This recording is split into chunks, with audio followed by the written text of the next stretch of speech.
ఒకప్పుడు రోజులు ఎలా ఉండేవంటే తల్లి తండ్రి కూలీ నాలి చేసుకునేవాళ్ళు, పిల్లలు మాత్రం డాక్టర్లు, ఇంజనీర్లు, లాయర్లుగా తయారయ్యేవాళ్ళు. కానీ ఇప్పుడు తల్లిదండ్రులు ఇద్దరు ఉద్యోగాలు చేస్తున్నారు, మంచి డిగ్రీలు ఉన్నాయి, సొంత ఇల్లు ఉంది, డబ్బు ఉంది, ఆస్తి ఉంది. కానీ మరి పిల్లలు ఏం చేస్తున్నారు? ఇన్స్టాగ్రామ్లో, సోషల్ మీడియాలో పనికి మాలిన పాటలకు డ్యాన్సులు వేస్తూ వైరల్ కావాలనే టైం వేస్ట్ చేస్తున్నారు. ఈ ప్రయత్నంలో జీవితంలో విజయాన్ని సాధించే మార్గాల్ని మర్చిపోతున్నారు.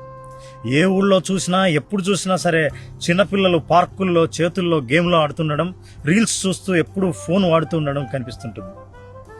ఒక్కసారి చైనా దేశంలో చూస్తే 18 ఏళ్లలోపు పిల్లలు సోషల్ మీడియా వాడటం బంద్ చేశారు.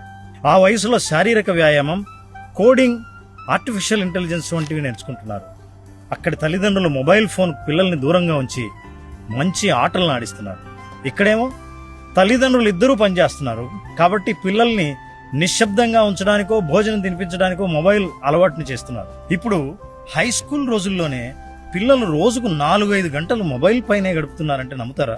ఇంకా చాలా మంది పూర్తిగా శారీరక శ్రమకు దూరమై చిన్న వయసులోనే కంటెంట్ క్రియేటర్ వేటలో బిజీగా ఉన్నారు. ఇక్కడి చర్చ ఏ దేశం గొప్పది అన్నది కాదు, పిల్లల్ని మొబైల్ నుంచి దూరం చేయడం.